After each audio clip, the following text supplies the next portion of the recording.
ஆனாட்சி ஆனாட்சி. கர்த்தருடைய பரிசுத்த நாமத்துக்கு ஸ்தோத்திரம். நம்ம தொடர்ந்து வாரத்துக்கு ஒரு நாள் நம்ம வெள்ளிக்கிழமைனா ஒரு பகுதி எடுத்து நம்ம அதை தியானித்து தேவன் சமூகத்தில் நம்ம வழக்கமாக பார்த்து கொண்டு வர தான காரியங்கள் தேவன் அறிவார். இந்த நாளில் நம்ம யாத்திராகமம் 14 அதிகாரம் 10-14 வரைக்கும் நம்ம படிச்சிருக்கிறோம். அதில் சொல்லுகிறதான காரியங்கள் குறித்து நம்ம சற்று தியானிக்கும் போது ரொம்ப அங்கே இருக்கிறதான இஸ்ரவேலத்தை குறித்தும் அங்கே இருக்கிறதான பார்வோனுடைய வாழ்க்கை குறித்து நமக்கு அங்கே எழுதப்பட்டதான காரியங்களை நமக்கு அதிகமாக புரியும். அங்கே பார்த்தோன்னா எல்லாரும் பயப்படுறாங்க. இந்த பயம் என்றது மனுஷனுக்குள்ள எப்பவுமே ஒரே என்ன சொல்லணும்னா, இந்த மனுஷனுக்குள்ள வெற்றியும் தோல்வியும் வெற்றியும் அதே நேரத்தில் ரெண்டும் இருக்கிறது. ஆனால் இருந்தாலும் கூட மனுஷனுக்கு இந்த தோல்வி நினைச்சே பயந்து பயந்து பயந்து தேவன் சொல்றாருங்க மோசே கிட்ட, நீ போ அப்படின்றாரு. அப்போ நம்ம போகும்போது தேவன் பெரிய காரியங்களை உங்களுக்காக நான் செய்வேன் என்று சொல்ற வாக்குத்தத்தம் பண்ணி இருக்கிறாரு. பாருங்க 14 அதிகாரத்துல 10 வசனத்தை மறுபடியும் வாசிக்கலாம்.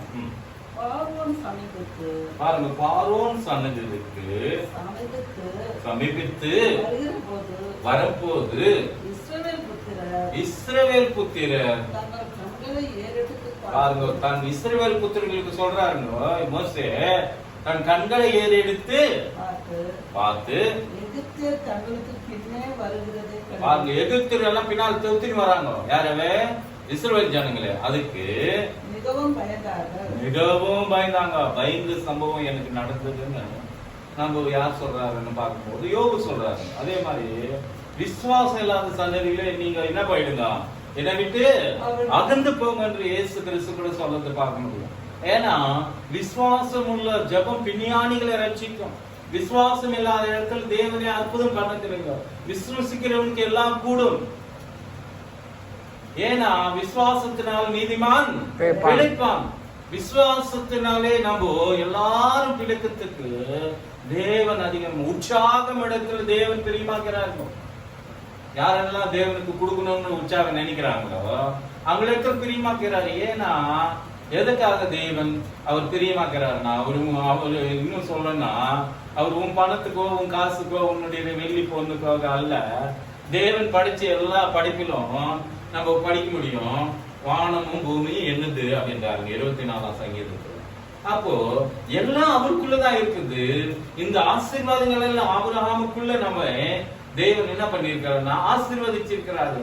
இந்த சன்னதிகள் எல்லாம் கூட நம்ம பார்க்கும் போது அவரை பின்பற்றுங்க, நீங்க பயப்படாதீங்க பயப்படாதீங்க என்று 366 நாள் சொன்னாலும் கூட 35 நாள் இருக்குது.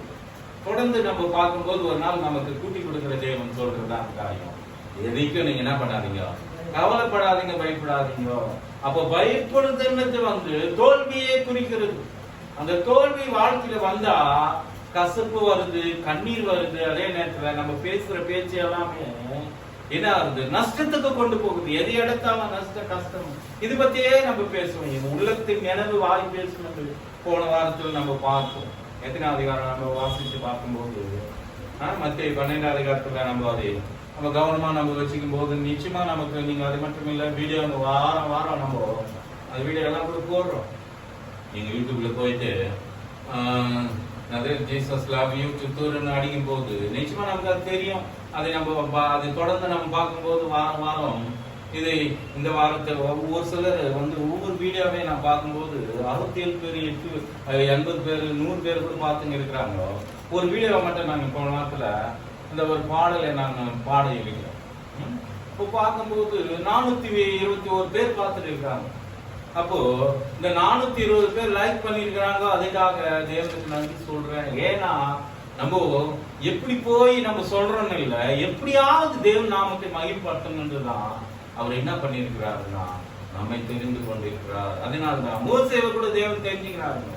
மோசே சொல்றாருங்க, நீங்க எதுக்கும் பயப்படாதீங்க அப்படின்னு சொல்றாருங்க. கீழே இன்னொரு வசனத்தை வாசிக்கலாம் பாருங்க. ஏத்துறாரு பாருங்க, அப்போது இஸ்ரவேல் புத்திரர் பாருங்க கர்த்தரை நோக்கி கூப்பிட்டாங்களாம். எங்க வாழ்க்கையெல்லாம் பாத்தீங்கன்னா கொஞ்சம் நல்லா இருந்தா தேவனை கூப்பிடுது, கொஞ்சம் கஷ்டம் போது தேவனை கூப்பிடணும், கஷ்டம் தீர்ந்தது போறீங்க என்ன வாங்கினா கிலோ அப்படியே வாசல்.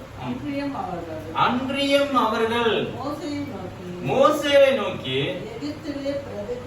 பாருங்க, எகிப்திலே எங்களுக்கு என்ன இருக்கிற சுடுகாடுக்கு இது இல்லையா, இல்லை என்று வனாந்தரத்துல பாத்தியா. அவருக்கு கேக்குற கேள்வி என்ன கேக்குதுன்னா, நாங்க எகிப்தில் இல்லையா, எங்களுக்கு பேதை குழிக அங்க சமாதி இல்லையா, அதுக்காக அங்கிருந்து நாங்க இங்க செத்து போறதுக்காக நீங்க கொண்டு வந்தீங்க அப்படின்றது மோசேக்கு முறுமுறுக்கிறாங்க, பேசுறாங்க. நம்ம கூட ஒரு சில நேரத்தில் நம்ம சபையில கூட ஒரு சிலர் இப்படி கேட்டு இருக்கிறாங்க. என்னன்னு, நம்மளுக்கு சபைக்கு வந்தா எங்களுக்கு ஒரு நல்ல என்னது கல்லறி கிடைக்குமா கேக்குறது. எப்போ 70 வருஷம் 80 வருஷம் போது சாவறதுக்கு முன்னா இப்ப கேட்டுங்கிறது என்ன நல்லா இருக்குதுங்களா இது கேக்குறது. எப்போ சாகும் போது எப்படி வேணாலும் இப்ப இருக்கிறதுக்கு முனிசிபாலிட்டியில சொல்றாங்க ஒரு பேருக்கு எப்படி சத்தாலும் எத்தனை போய் அடக்கம் பண்ணதுக்கு வேணாலும் தாராளமா இருக்குது, ஏராளமா இருக்குங்க. நம்ம இதுக்கு யாருக்கா கவலைப்பட வேண்டியது, எது குறித்தும் கவலைப்படாதுங்க. வேதம் அதுதான் சொல்லுங்க, போதிக்குது. இது புரியுது இல்ல, எப்போ சத்து போறதுக்கு இப்பயே பேதைக்குள்ளி போகணும் வேணுமா நமக்கு? அப்படியெல்லாம் யோசிச்சா வாழ்க்கையில ஒவ்வொரு நாளைக்கு ஒவ்வொரு குய்யதான் வேணும் இல்லைங்களா? அப்போ குயிக்காக என்ன பண்றாங்க, அங்கே நல்லா இருந்திருக்கோம், அங்க இருக்கிறது விட்டு நாங்க அங்க செத்து போறது மனித இருக்கிறது விட்டு இங்க கேத்துட்டு வந்தியா மோசே அப்படின்னு கேட்கும் போது அவர் சொல்றாருங்க, நீர் எங்களை எகிப்திலிருந்து புறப்பட பண்ணின இப்படி என்னத்துக்குப்பா மோசே செஞ்சுட்ட அப்படின்னு முறுமுறுக்கிறாங்க. அப்புறம் நாங்கள் எகிப்திலே இருக்கும்போது நாங்கள் எகிப்திற்கு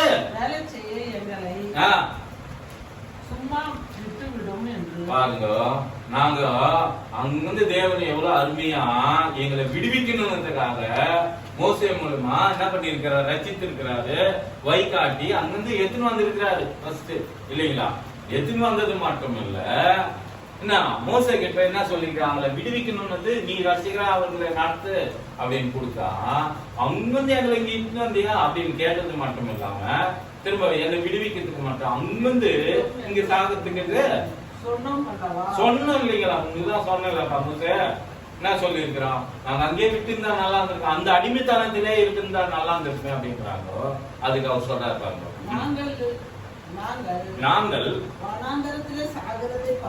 பாருங்க வனாந்தரத்துல, ஏன்னா எகிப்திலிருந்து வனாந்தரத்துக்கு கொண்டு வந்திருக்கிறாரு. இங்க ஒண்ணும் கிடைக்காது, இங்க ஒண்ணும் இருக்காதுன்றது எங்களுக்குள்ள என்ன வேதனை, கஷ்டம், பாரம் வந்துச்சு. ஒரு சில நேரத்துக்கு நம்ம கூட அப்படித்தான், தண்ணி கிடைக்கலன்னா புலங்குறோம், சாப்பாடு கிடைக்கலன்னா புலமா, அந்த நேரம் ஒரு நிமிஷம் ஆயிடுச்சுன்னா பிபி சுகர் எல்லாமே ஆரம்பிச்சுக்குமே, அந்த டைம் போயிடுச்சு, மாத்திரை போட்டுக்கலையே அப்படின்னு என்ன பண்றோம், கவலைப்படுறமேகானே. தேவன் அருமையா வைநத்தின, நேர்த்தை வைநத்தின தேவன் இன்னைக்கு வரைக்கும் வைநத்தம். ஒரு 5 நிமிஷம் என்ன பாயிடும், உயிர் போயிடுமா? அப்படி எல்லாம் போவாது. தேவன் நினைச்சா ஒருத்தர் சொல்றாங்க, பாப்பா இவ்வளவு நல்ல தேவன்பா, அவர் என்னை வைநத்தினாரு, ஆனா கூட அந்த கடவுளுக்கு எனக்கு கை கண்ணு இல்லையா? எல்லாம் வைநத்தின் வந்தாராம். நீங்க இஸ்ரவேல் ஜனங்க எப்படி சொல்றாங்க, அதே மாதிரிதான் ஒரு பாட்டி சொல்லுங்க என்கிட்ட. நேற்று தினத்துல ஒருத்தர் பார்த்தேன், பார்க்கும்போது இவ்வளவுதான் நல்லா இருந்தாங்கப்பா, ஆனா அந்த கடவுளுக்கே கண்ணு இல்லைன்னா. நான் ஒரே ஒரு பேசுறேன், கடவுள் சொன்னாருங்க 2 நாளாகவும் 14ஆம் அதிகாரத்துல 26ஆம் வசனத்துல 16ஆம் வசனத்துல சொல்றாருங்க, உலகம் எங்கும் அவர் கண்கள் என்ன ஆயிருக்குதான், சக்தி திணி ஓலாய் கொண்டு இருக்குதான், அப்ப உன்னை பார்க்காது இருப்பாராமா அப்படின்னு சொன்ன ஒரே பேச்சு.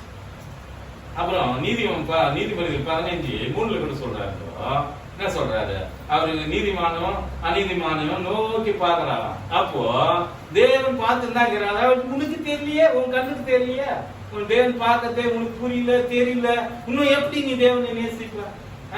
தேவன் கர்த்தருடைய கண்கள் பாருங்க இவ்விடத்துல இருந்து பாருங்க நல்லோரையும் தீயோரையும் நோக்கி பாக்குது. இந்த வருஷம் தான் நான் ஞாபகம் பார்த்தேன், நான் ஆயாக்கு ஞாபகம் பத்தி என்ன சொன்னா, ஐயா நீ பேசுறது சரியில்லை, இன்னும் யோபு சொல்றாருங்களோ, நல்லது மட்டுமே கொடுத்த இடத்துல தேவன் கெட்டது கூட கொடுக்கட்டுமே. என்ன மனைவி தான் இருக்கிறான், அது கூட நிந்திக்கிறதுக்காக இல்லைங்களா? பார்க்கும்போது விசுவாசம் இல்லாத பேச்சுதான் பேசுறான் மனைவி. ஆனா பிள்ளைங்க பார்த்தோம்னா 10 பிள்ளைங்க இல்லைங்களா யோபுக்கு. அப்படி பார்க்கும்போது அந்த யோபு வாழ்க்கையை பார்க்கும்போது 10 ஆஸ்தி எவ்வளவுனா 7000 என்னது மாடும் ஒட்டகம் 500 ஏறு மாடுகளும் கைதிகளும் அதே நேரத்துல எத்தனை விதமான ஆடு மாடுகளும் ஒட்டகங்களும் எல்லாவற்றையும் இருந்தா கூட ஆசீர்வாதமா இருக்கிறான். அப்ப யாரும் பேசுறது, மனைவி பேசுறது, பிள்ளைங்க பேச யாரும் பேசுற. அது காட்டிலும் முன்னே என்ன பண்ணா, எங்க என் பிள்ளைங்க தப்பு பண்ணுவாங்களோ, எங்க தப்பு பண்ணிட்டு தேவனுக்கு உரிமை எல்லாம் போயிடுவான். டெய்லி டெய்லி டெய்லி டெய்லி போய் தகன பலியை செலுத்துறாங்க. ஒரு மாடு ஆடும் தேவன் சமூகத்துக்கு என்ன பண்ணணும், பலி செலுத்தணும். அப்ப பலி செலுத்தும் போது தான் என்ன ஆகுதுன்னா அவங்க பாவங்கள் மன்னிக்கப்படும். ஒரு ஆடுனாலுமே அதே நேரத்துல முதல் உலகத்துல நம்ம பார்க்கும்போது ஆதாம் தப்பு பண்றாங்க. தப்பு பண்ணும்போது கூட என்ன பண்றாருன்னா ஒரு ஆடி அடித்து அவங்க இலைய தச்சு நிக்கிறாங்க இல்லைங்களா. அந்த இலைய எத்தனை நாளைக்கு நின்றுடுங்க, 2 நாளைக்கு நிக்குமா, இல்ல காஞ்சி போவாங்க, காத்து காய்ச்சி போய் மானம் போயிடும் இல்லைங்களா.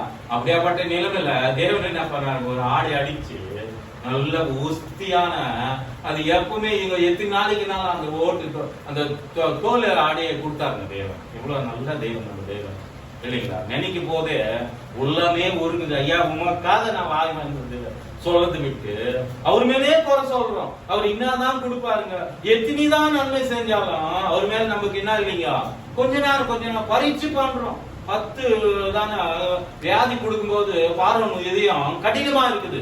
கடினம் 10 எதுக்குன்னா நீ சரி பண்ணதுக்காக உன்னை சரி பண்ணணும், என்னை சரி பண்ணணுன்றதுக்கு அந்த பார்வன் எதிர்த்த பாருங்க, கீழே வாசிக்கலாம்.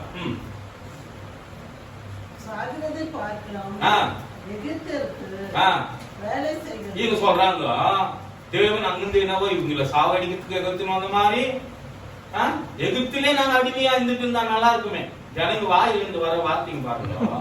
சரி நீங்க அடிமையா இருக்க சாவறீங்க, அது லாஸ்ட் வரைக்கும் பார்த்தோம்னா யாருமே காணாமக்குள்ள போலீங்க. யாரு போலீங்க, நீங்க என்ன சொல்றீங்க. அதனால தான் நம்ம இதயத்தின் நினைவு வாய் பேசுன்ற போல நம்ம பேசுற வாழ்க்கை தான் நம்ம ஒரு நல்ல வாய்க்கு போக முடியும். நல்ல தேவனுக்குள்ள வாழறது கூட அதான் விசுவாசம் உள்ள ஜெபம் மட்டும் இல்லையா. விசுவாசமா இருக்கிறங்க. எபிரேயர் 6:1 வாசிக்கும் போது பாருங்க, ஒரு வாட்டி வாசிக்கலாம் இல்ல 11:1 நினைக்கிறேன் வாசிக்கலாம். எபிரேயர் 11:1 விசுவாசம் அதே இல்ல விசுவாசம் பாருங்க. எபிரேயர் 11:1 விசுவாசமானது நம்பப்படுகிற உறுதியும் பாத்தீங்க காணப்படாது. இது எல்லாம் நமக்கு தெரியாதுங்க. தேவன் ஆவியிலே எல்லாத்தையும் சிருஷ்டி பண்ணாருங்க. எல்லாமே அவர் வார்த்தைக்கு என்ன பண்ணாருங்க, ஆவிலே அவருடைய வார்த்தை எப்படி இருக்குன்னா ஆவியில வார்த்தை இருந்தா அந்த வார்த்தை தேவன் இருந்தார், அந்த வார்த்தை தேவன் இருந்தார். அவர் வார்த்தையினால நம்ம கண்ணுக்கு தகுற மாதிரி தேவனை பார்க்க முடியாது. நம்ம சொல்லிக்கிறோம், நம்ம பண்றோம். அவர் இயற்கை இல்லாத உலகத்துல இருக்கிறார், ஆனா நம்ம மத்தியில இருக்கிறாரோ நமக்கு தெரியல. அதனாலதான் 2-3 பேர் மத்தியில நான் என்ன பண்ணிருக்கிறேன், வாசம் பண்ணுகிறேன் என்று சொல்லி தேவன் திருவுளம் பட்டினார். நமக்கு மட்டும் இல்லைங்க, உலகத்துல அவர் நாமத்துல. அதனாலதான் நான் என்னமே கவலைப்படுத்தல, இவ்வளவு பேர் தான் இருக்கிறாங்க அப்படின்னு நான் எதுக்குமே கவலைப்படுத்தல. 1000 பேர் வந்தாலும் பிரசங்கம் பண்ண என்னால முடியும். அதே நேரத்தை 10,000 பேர் இல்ல 1,00,000 பேர் வந்தாலும் தேவனுடைய வார்த்தை என்னால சொல்ல, ஒருத்தரே வந்தாலும் நான் சொல்ல முடியும். அதனால தேவன் அப்படியேப்பட்டாருங்க. அப்படிதான் மோசே கூட கேட்கிறாங்க. என்ன பண்றாங்கன்னா எத்தனை 1000 பேருன்னா 30 லட்சம் பேர் கிட்ட. 6 லட்சம்னு நம்ம பாக்குறோம், அவங்க பிள்ளைங்க அவங்களுடைய மருமக அப்படி கணக்கு பார்த்தா 30 லட்சம் பேர் மேல தாண்டுது. அப்ப தாண்டும் போது சொல்றாருங்க, வாசிக்கலாம் ஏத்திராவத்துல 14 விட்டு படிக்கும். அப்போது மோசே ஜனங்களை நோக்கி பயப்படாதீங்க. எப்பவுமே சொல்ற தேவன் சொல்றதானே. யார் இது சொன்னாருன்னா நம்ம ஆண்டவராக இயேசு கிறிஸ்துவா அப்படின்னு பார்த்தோம். நம்ம பிதாவாக தேவன் யெகோவா தேவன் என்ன பண்றாருன்னா கர்த்தராக இருக்கிறவரு என்ன சொல்றாருன்னா நீங்க பயப்படாதீங்க அப்படின்னு மோசே மூலமா சொல்றாருங்க. ஏன் மோசே மூலமா சொல்லணும்னா அவர் பரிசுத்தமுள்ள தெய்வம். ஒருபோதும் ஒரு நாளும் ஒரு மனுஷனும் அவரை காண முடியாது. பார்த்தவங்க உயிரோடு இருக்க மாட்டாங்க. அது இன்னும் அவரை பார்க்க முடியாதுங்க. ஏன்னா மகிமையான தேவன், அவரு வல்லமையுள்ள தேவன். அந்த வல்லமை யார் மோசேவே கேட்கிறாங்க. என்ன கேட்கிறாரு, நான் 33ஆம் அதிகாரத்துல யாத்திராகமத்துல பார்க்கும் போது இப்படி ஆகும்னு ஒரு ஆட்சி பாத்திரம் பாதான். மோசே என்ன பார்த்து நீ உயிரோடு இருக்க மாட்டேன் மோசே அப்படின்னு சொல்லிடுறாரு.